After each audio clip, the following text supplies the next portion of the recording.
Dans la vidéo d'aujourd'hui, on va voir comment monter une vidéo professionnelle dans le style d'Imane Gadi sur CapCut pour avoir des résultats comme ça.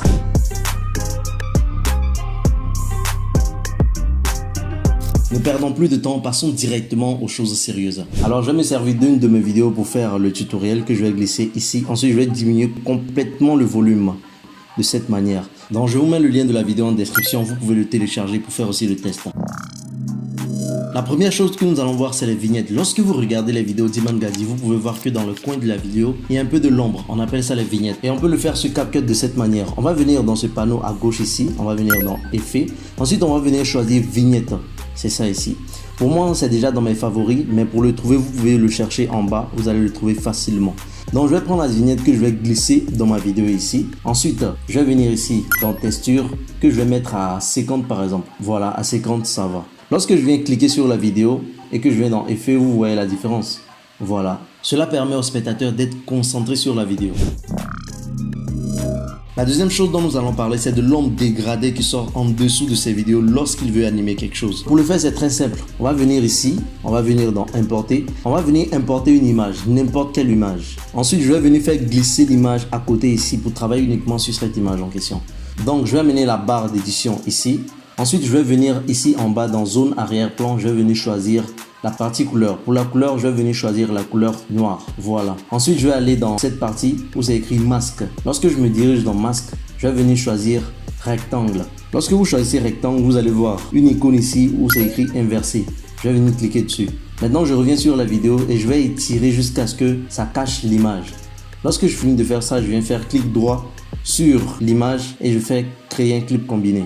Maintenant que ça c'est fait, je vais passer l'image au-dessus de la vidéo de cette manière. Ensuite, je vais faire un clic sur l'image droite. Ensuite, je pars dans masque et diviser. Vous allez voir que ça va vous donner un truc comme ça. Ensuite, vous voyez qu'il y a un cercle ici. Je vais juste renverser le cercle de cette manière. Voilà. Assurez-vous que ça soit bien à 180. Maintenant, vous allez venir en bas ici dans la partie plume que vous allez augmenter jusqu'à 100. Voilà, c'est ça qui va vous donner un dégradé. Si vous voulez, vous pouvez diminuer un peu l'image selon ce que vous voulez. Ensuite, on voit que dans ces vidéos, lorsqu'il veut montrer une image ou bien une miniature, il y a une manière spéciale de le faire. Pour le faire, c'est très simple. Je vais me rendre sur ma chaîne YouTube Joël Toulan et je vais venir choisir un mode sombre. Donc, je viens ici, je clique ici. Je viens dans Apparence et je vais changer ça en thème sombre. De cette manière, voilà ce que ça donne. Ensuite, je vais faire une capture d'écran de ces trois images en question. Moi, j'utilise Windows 11. Alors, pour le faire, je vais appuyer sur la touche CTRL-SHIFT-S pour faire une capture. Voilà, je vais venir cropper ici de cette manière. Voilà. J'ai ma capture. Maintenant, vous allez revenir dans CapCut, encore une fois dans Importer, et vous allez aller chercher votre capture. Alors maintenant que vous avez exporté votre capture d'écran, vous allez les glisser à ce niveau ici. Et on va travailler uniquement sur cette partie. Alors le but ici, c'est de recadrer les différentes images une par une. Alors vous pouvez le faire sur Photoshop, mais puisqu'on est dans CapCut, on va directement le faire dans CapCut. Vous venez ici, et vous allez venir en bas ici, dans zone arrière-plan, vous allez choisir une couleur. On va venir dans couleur. Lorsque je viens dans couleur, il y a différentes couleurs. Vous devez vous assurer à ce niveau que la couleur que vous allez choisir ne doit pas être parmi les couleurs de la miniature. Donc, je vais venir choisir une couleur ici. Moi, je vais venir choisir cette couleur. Ensuite, je vais venir faire un clic et je vais partir dans cette partie masque. Ensuite, je vais venir choisir le rectangle. Voilà, je vais cropper la vidéo sans le test en bas, de cette manière. Voilà, vous allez ajuster ça de cette manière. Vous vous assurez que c'est bien recadré. Ensuite, vous allez venir en bas ici et vous allez arrondir les bords. Bords arrondis, vous pouvez mettre ça seulement 5. Dès que vous faites ça, maintenant on va exporter l'image. Pour exporter l'image, on va venir dans les 3 points qui sont en haut ici.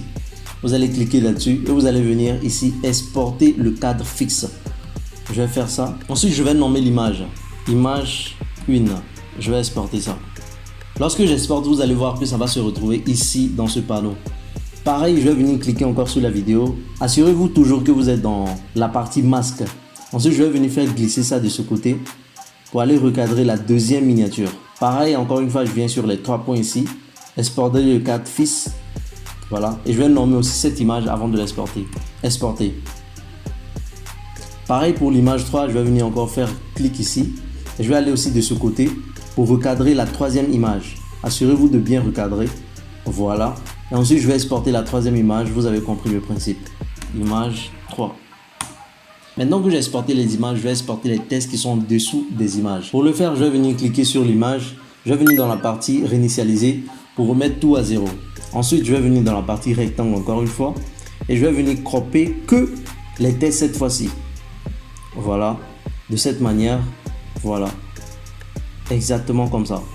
Voilà, ça c'est parfait. Pour les tests, j'ai pas besoin d'arrondir les bords. Donc je peux exporter ça juste comme ça. En venant encore ici.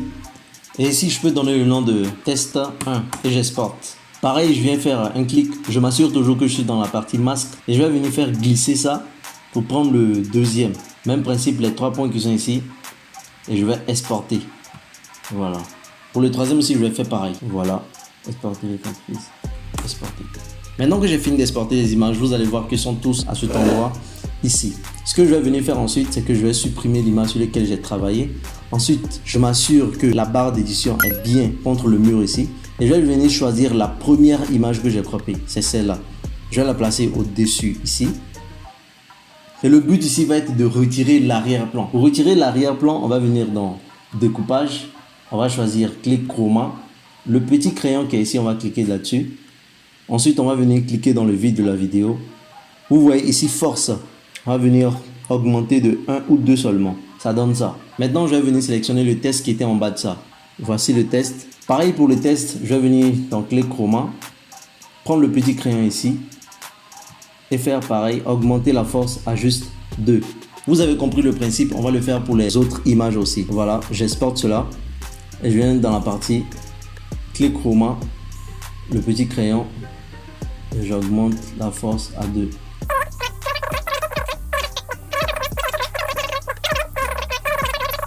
J'augmente la force à juste 2.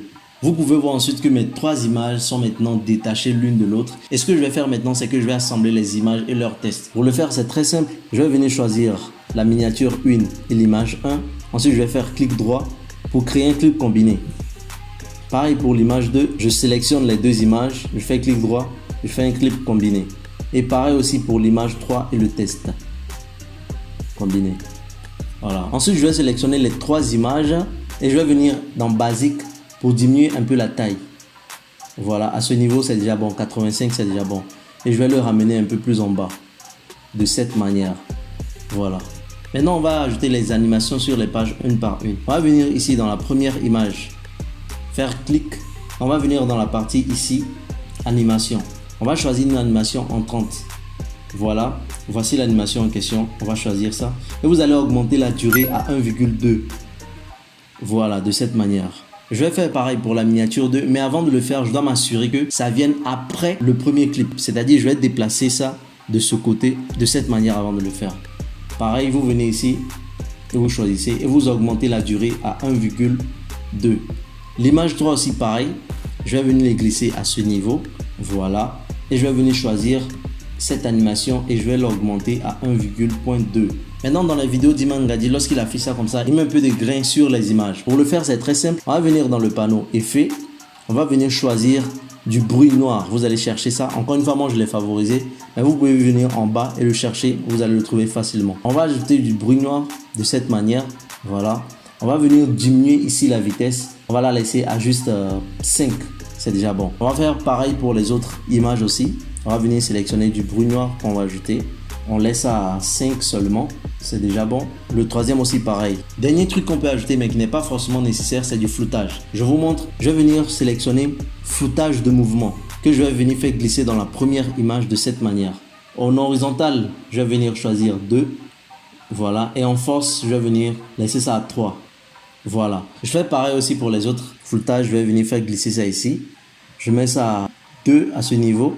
Et je laisse la force à 3. Pareil pour l'image 3. Le floutage. Je mets ça ici. Je mets ça à 2. Et je mets ça à 3 à ce niveau. Voilà. Maintenant qu'on a ajouté les grains, on va venir ajouter un peu de tremblement pour que ça tremble un peu. Aïcha, tremblez! Donc on va venir ici dans cette partie. Tremblement de caméra. Vous pouvez le chercher juste en bas ici. Vous allez le trouver. Tremblement de caméra. Je vais venir glisser ça ici. Ensuite, je vais diminuer l'intervalle à juste quelque chose comme 2 ou 3. Et la vitesse à quelque chose comme 4 ou 5. Voilà. Je vais faire pareil pour les autres aussi. Je prends le tremblement de caméra que je mets ici. Je diminue ça à 2 ou 3. Voilà. Et je mets ça aussi à 4. Pareil pour l'image 3. Je vais prendre le tremblement de caméra que je vais ajouter ici. L'intervalle, je laisse ça à 3. Ici à 4. Maintenant que tout ça est ajouté, voici ce que ça donne. C'est stylé, n'est-ce pas? Maintenant, nous allons voir le jump cut, passer d'un plan à un autre plan. Donc, on le fait ainsi. Je vais venir cliquer sur la vidéo et dans CapCut, vous pouvez appuyer sur B pour sortir la lame.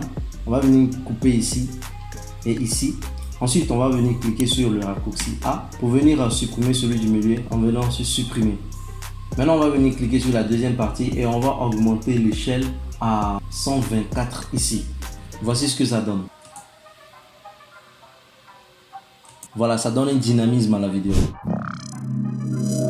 Dernier truc que nous allons voir, c'est la transition flash. Pour trouver cela, vous venez sur YouTube et vous allez taper ici dans la barre de recherche Film Burn Overlay.